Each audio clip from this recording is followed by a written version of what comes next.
So we've been getting a lot of questions on voice recordings specifically. So for this week's of the Ask the Producer series, we're going through how to set up your microphone, how to set up everything in your room, in your space to make sure that you get the best possible recording for your productions. So with that said, here are 7 quick tips on how to set up your recording space. Let's go. So for the first tip, once everything is connected, you probably know how that is done already. You can check out a tutorial on YouTube, but once everything is connected on your interface, some of you might have something along the lines of a volume meter or something similar to that, or on some others, there's like a small LED around the little knob that shows you how strong your volume is coming in. So what is important there is to make sure that you do not hit red. So that is when you're turning that gain knob up and it hits red, then it is way too loud and it's going to distort. Some interfaces out there have circuitry that makes you soft clip if you're going to the red, which makes it sound a little bit more pleasant, but not all of them do, so be very careful with that. You can look it up in your manuals. For the second tip, we have pop filters. Now, this right here is a pop filter for my microphone. Each and every one of you have different pop filters for your different microphones. For example, the SM7B has one built in. You can take it off if you want to, of course. But what is the benefit of a pop filter? It diffuses the air that comes out of your mouth as you're singing. So especially on your B's and P's, that is when you're going to need it. So let me just show you an example. I'm going to take this off. Compare my B's and P's to B's and P's. So as you speak, as the air is coming out of your mouth, the consonants with the most pressure that comes out are your B's and your P's. That is why a pop filter is very important. It also helps when you're breathing or just doing general stuff when you're talking into the microphone as well, because if you can imagine, you're listening to a video that is recorded with an iPhone with a lot of wind, and you can hear that kind of like noise in the background. That is the same thing that is happening to your mic. So make sure that you put a pop filter on there. If you don't have a pop filter, you can either make one using something along the lines of pantyhose, or in a pinch, use a sock. For tip 3, we have distance. So the distance from your microphone as you record decides the character of how you record things. So if I, for example, were to speak from over here, it gets a lot thinner and a lot quieter. If you come a lot closer, however, and this is something that is called the proximity effect. The proximity effect gives you way more bass. So if you talk really close to the mic, you get that warm kind of like super bassy tone out of your microphone. And if you want something a little bit more natural, keep a little bit of a distance to get sort of a natural sounding voice.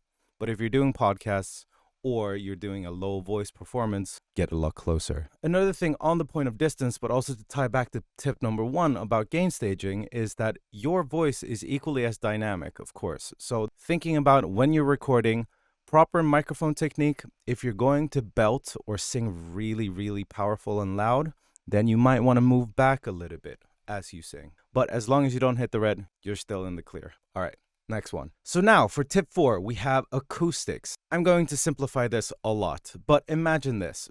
So your voice is basically just vibrations in the air, right? So these vibrations, they can bounce everywhere. And that is what we call reverberation, which is also why we have reverbs, for example, to emulate that we are in a specific type of space. Now, in any given room, there will always be reverberation. And you might not be able to hear it properly as you're sitting there because the human ear is really good at understanding context. So if you're, for example, talking to somebody on the phone, you will be able to hear when they step into the bathroom, for example, because tile reflects a lot of sound. That is why you can easily tell. Now, for acoustics, when it comes to recording sessions, every single thing that you have in your room can either act as an absorber or a diffuser, basically just a reverberant surface. So what you can do to easily fight this is, 1, make sure that you record in a space with a lot of soft padding. So that would be maybe your bedroom. If you have a carpet down on the floor, that's perfect. What a lot of people do is that they record in their closet because all of those clothes, they tend to absorb a lot of sound. The reason for thinking about acoustics and the reason for controlling your space a lot more is the more control you have in your space, the more control you will have in the DAW when you're processing your vocals. So imagine this.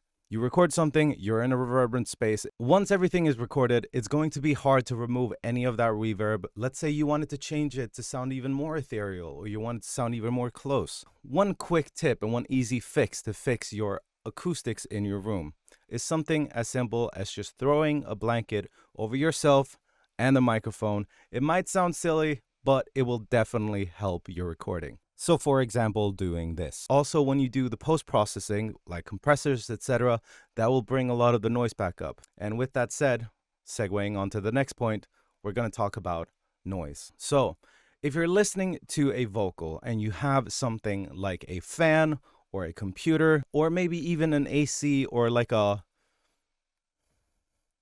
don't even know what those are called, but like, you know, those holes in the ceiling that like lets air in, they can make a lot of noise. Now, you won't really hear it when you're listening to the recording or you're monitoring your voice, but as you add processing, for example, compression especially, since compression pushes down the loudest points of your audio and then brings it back up, so the highest peaks and the lowest of lows with those little noises in the background, they will be a lot more apparent. So really do think about if you have a fridge going on or if you have something else like a fan, turn those off during your recordings. Or another tip, if you're setting up a recording booth or anything along the lines of a studio, one thing you can think about is adding like some foam or something like that inside of that hole or around the edges of that opening to minimize the noise that comes out of that. For tip number 6, we have wear headphones. If you're recording something, make sure to try to use in-ears or closed back headphones because they will not leak the production that you're hearing back into your microphone. So make sure to wear the headphones so you don't get that double-esque recording coming back from the computer and then into the mic again. For the final tip, have you ever realized that your audio recording comes a little bit too late, so you end up having to shift your region back a little bit? The reason for that can be latency. Now, what is latency? Latency is basically a delay of your sound when it comes to the digital world. So when you have processing on, for example, also the biggest culprit that comes in audio recordings is Bluetooth. I'm not saying that Bluetooth doesn't have its space. I promise it really does. It's great for listening, all of that. But Bluetooth was never really intended to record high quality recordings. So one thing specifically about Bluetooth is that the delay that happens between compressing and encoding and formatting and then sending it over to your device, that lag time is what is causing that shift in time. Also, another thing to consider is because of that kind of compression happening in the digital data sense compression, the quality of your recordings will be way worse. So try to make sure that you're using a wired microphone in all cases. Imagine this. Bluetooth cuts out everything that isn't really necessary for us to understand or keep the voice intelligible. So you're basically sending over to your DAW a audio file with a bunch of holes in it, where the information density of things that you're recording with a wired microphone is a lot stronger. So if you only have Bluetooth headphones to record with, but you have your phone or your computer microphone, try to use those instead. That will end up being a better recording than your Bluetooth compression. That was a really speedy video. That was really quick. I know there was a lot of things going on in there, but hopefully you picked up a few tricks that you can use in your own productions. Now, next week, we will go through how to process all of these recordings. So keep an eye out for that. If you want another question answered, please leave it in the comments down below, and I will see you in the next one. Peace out.